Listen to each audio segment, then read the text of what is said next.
दोस्तों, स्वागत है आप सभी का हमारे YouTube चैनल पे। हाजिर है हम आपके सामने क्रैश कोर्स सीरीज़ का अगला पार्ट लेके।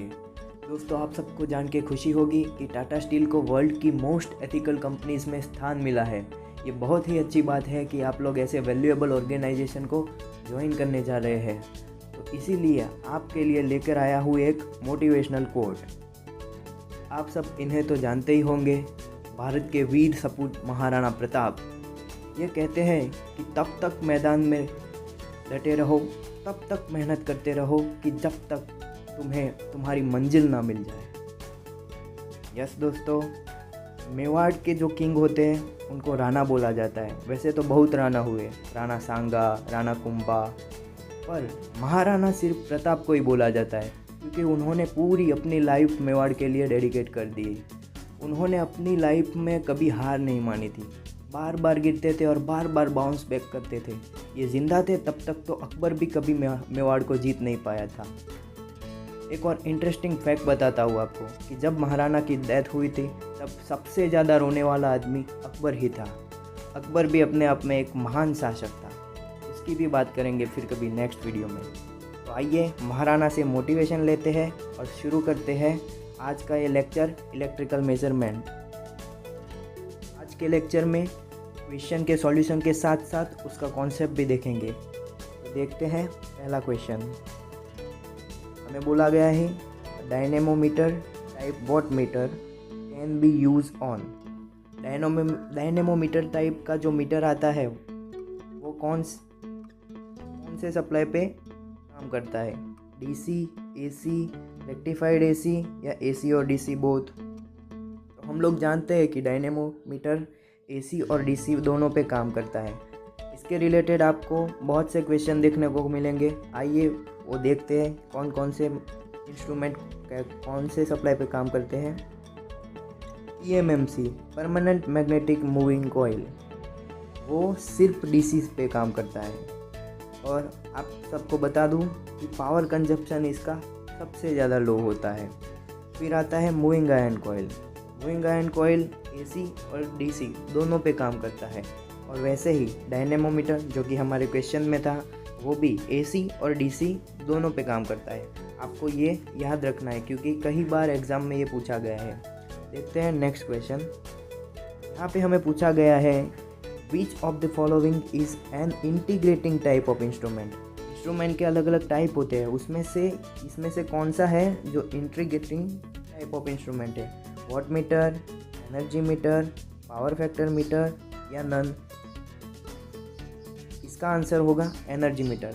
दोस्तों, हमारे घर में जो बिजली इलेक्ट्रिसिटी का बिल आता है, हमारे घर में जो मीटर लगा होता है उसे एनर्जी मीटर कहते हैं और वो एक इंटीग्रेटिंग टाइप का इंस्ट्रूमेंट है। हम लोग जानते हैं कि पूरे महीने का जितना भी इलेक्ट्रिसिटी का यूज़ हुआ होता है वो सब वो मेज़र करता है और इंटीग्रेट करता है। सबको इकट्ठा करके लास्ट में पूरे मंथ का जितना भी यूज़ हुआ हो उसके अकॉर्डिंग हमारे घर पे इलेक्ट्रिसिटी बिल आता है। तो आइए इसके रिलेटेड भी कॉन्सेप्ट देखते हैं। इंस्ट्रूमेंट को 3 पार्ट में क्लासीफाई किया गया है: इंडिकेटिंग, इंटीग्रेटिंग और रिकॉर्डिंग। इंडिकेटिंग में पीएमएमसी, मूविंग आयरन और डायनेमोमीटर टाइप की जो प्रकार है उनके प्रिंसिपल पे जो इंस्ट्रूमेंट बने हैं वो सब इंस्ट्रूमेंट इंडिकेटिंग इंस्ट्रूमेंट है। यानी कि हमारा एमीटर हो गया, वोल्ट मीटर हो गया, वॉट मीटर हो गया, ये सभी के सभी इंडिकेटिंग टाइप इंस्ट्रूमेंट है। उसके सिवा देखें तो एनर्जी मीटर अभी हमने जिसकी बात की वो, और एम्पियर आवर मीटर वो भी इंटीग्रेटिंग टाइप का इंस्ट्रूमेंट है। अब रिकॉर्डिंग इंस्ट्रूमेंट वो है जो इंटीग्रेटिंग में कैसा होता है कि वो याद रखते हैं, मतलब रिकॉर्ड रखते हैं अपने पास लंबे समय के लिए। और अगर हमें कोई स्पेसिफिक पीरियड के लिए चाहिए उसके लिए हम रिकॉर्डिंग इंस्ट्रूमेंट यूज़ करते हैं। पोटेंशियोमेट्रिक रिकॉर्डर और गैल्वेनोमीटर इसके एग्जाम्पल है। तीसरा question, the scale of moving iron instrument is blank. अब हमें यहाँ पे मूविंग आयरन इंस्ट्रूमेंट के बारे में सोचना होगा कि उसका स्केल कैसा होता है, लीनियर होता है, नॉन लीनियर होता है। यहाँ पे ऑप्शन दिए गए वैसे यूनिफॉर्म होता है क्रैम्प्ड यानी कि नॉन यूनिफॉर्म होता है, नॉन लीनियर टाइप लीनियर होता है, क्या होगा? तो यहाँ पे आंसर आएगा क्रैम्प्ड। आपको पता है कि मूविंग आयरन इंस्ट्रूमेंट में नॉन लीनियर स्केलिंग होता है, उसका कॉन्सेप्ट देखते हैं। ये हमारा मूविंग आयरन कॉइल है। यहाँ पे जो कॉइल होती है वो फिक्स होती है और जो आयरन होता है मतलब कि यहाँ पे कॉइल में जैसे जैसे इलेक्ट्रिसिटी करंट फ्लो होगा वैसे वैसे ही यहाँ पे इलेक्ट्रिक फील्ड जनरेट होगा और उसके मुताबिक ये आयन है वो अट्रैक्ट या रिपेल होगा और उससे ही हमें यहाँ पे रीडिंग मिलेगा। तो ये हुआ हमारा मूविंग आयरन कॉइल। और यहाँ पे हम देखें तो ये किसके ऊपर ऑपरेट करता है? Magnetic field. इसका जो ऑपरेटिंग मैग्नेटिक फील्ड होता है वो वेरी स्मॉल होता है कंपेयर टू पीएमएमसी।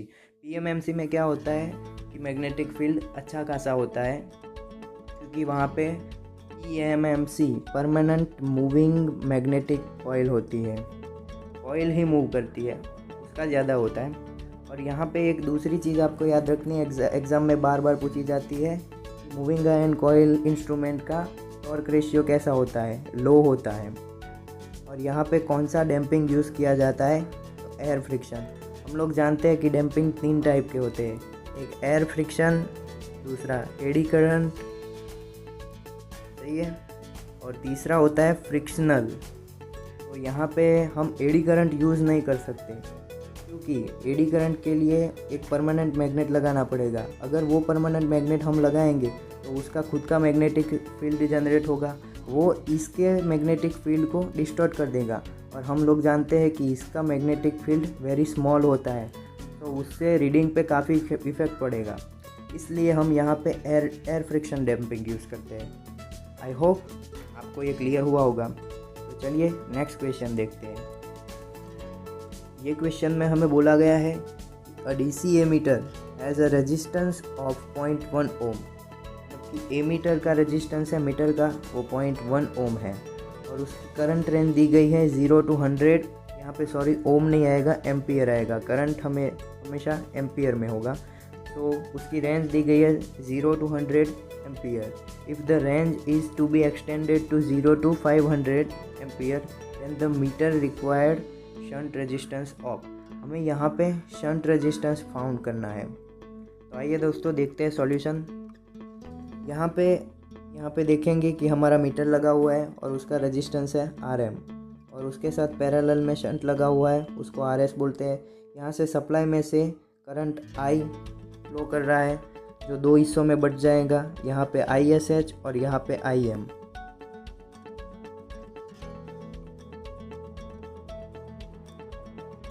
देख लीजिए आप एक बार अच्छे से। और यहाँ पे हमें बोला गया है कि हमें ये मीटर की रेंज है, पहले 100 एम्पियर दी गई थी और अब हमें 500 एम्पियर करनी है।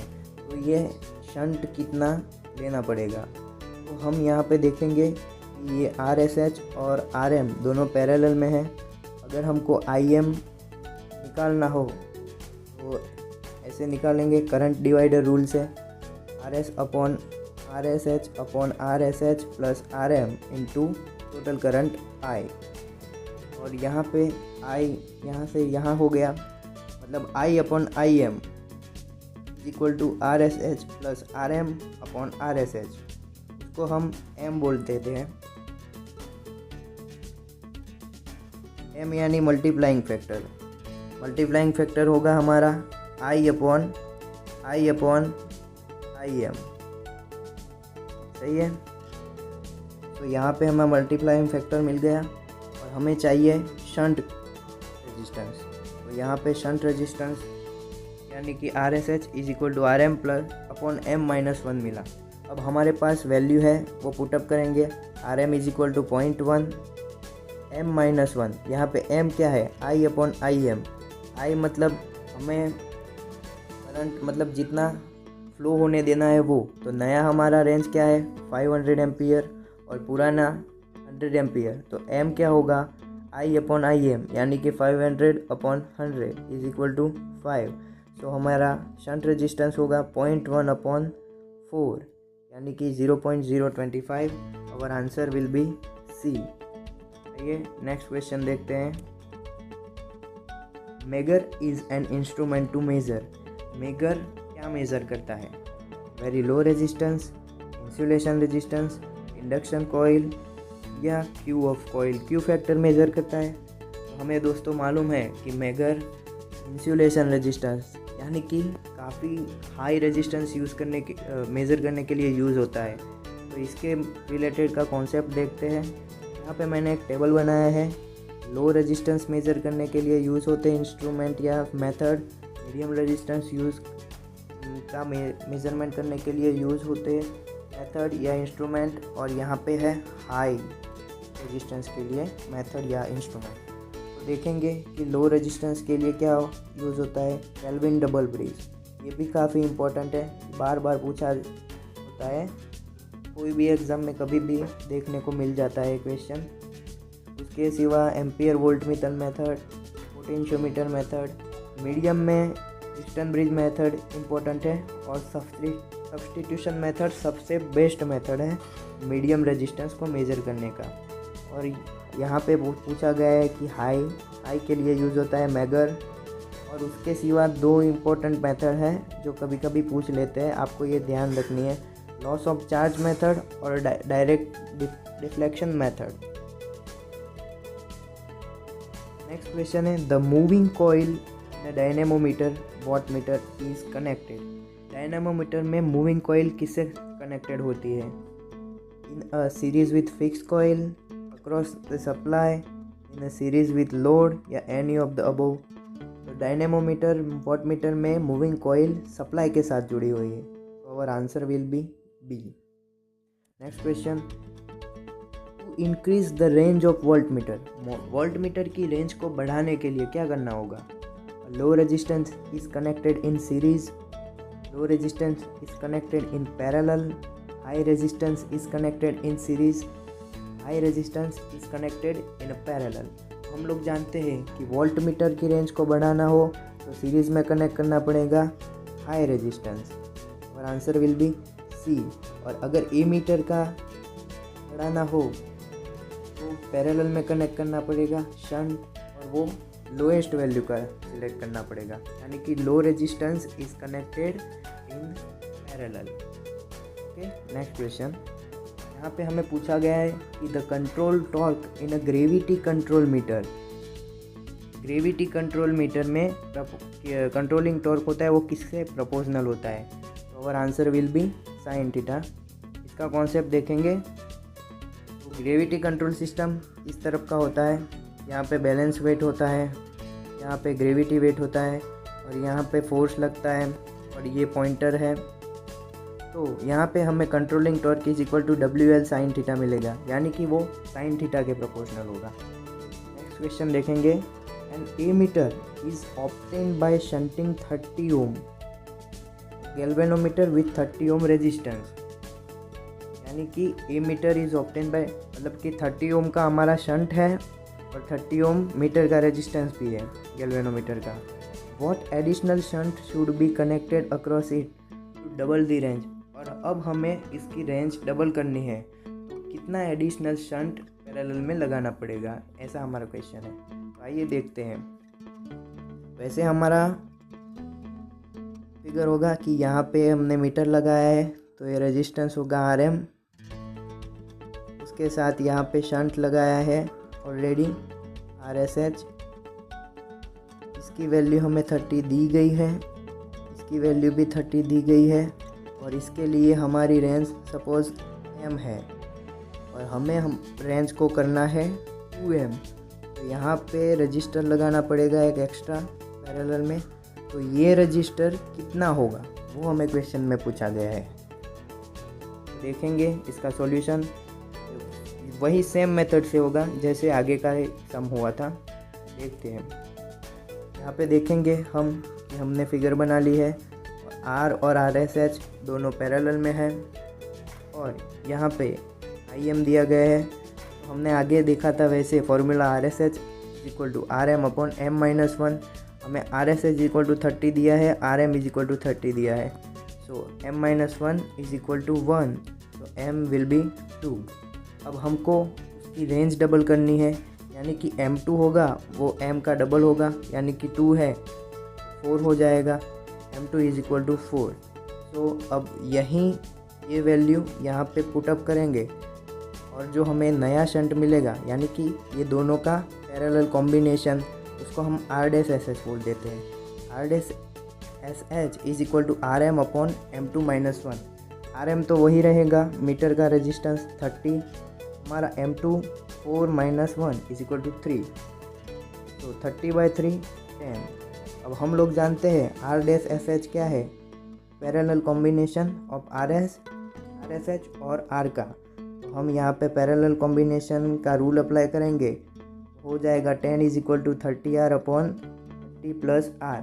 यहाँ पे ये सामने चला जाएगा, 300 plus 10R is equal to 30R, और वैसे हमें मिल गया R इज इक्वल टू 15। तो our answer will be 15 ohm. Last question देखेंगे। पूछा गया है कि swamping resistance is use to compensate error due to. Swamping register हम एरर को कंपेंसेट करने के लिए लगाते हैं, और वो एरर किसके कारण पैदा होती है वो पूछा गया है। यहाँ पे आंसर होगा टेम्परेचर वेरिएशन। हम लोग जानते हैं कि जैसे जैसे टेम्परेचर चेंज होगा वैसे वैसे हमारा रेजिस्टेंस भी चेंज होगा, और उसके कारण हमारे जो मेज़रमेंट होगा उसमें एरर आएंगी। तो वो एरर को कंपेंसेट करने के लिए वहाँ पे रेजिस्टेंस शंट के साथ ही एक एक्स्ट्रा रेजिस्टेंस ज्वाइन करते हैं, और उसी को ही स्वैम्पिंग रेजिस्टेंस बोलते हैं।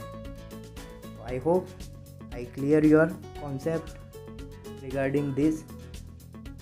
ये हमारा इलेक्ट्रिकल मेजरमेंट का फर्स्ट वीडियो था। जल्द ही हाजिर होऊंगा इलेक्ट्रिकल मेजरमेंट के दूसरे वीडियो के साथ। अगर आपको ये वीडियो पसंद आया हो तो उसे लाइक कीजिए, शेयर कीजिए, और साथ ही साथ सब्सक्राइब कीजिए। बेल आइकन को प्रेस करना मत भूलिए, क्योंकि नेक्स्ट पार्ट जब भी अपलोड होगा सबसे पहले आपको देखने का मौका मिलेगा। Thank you.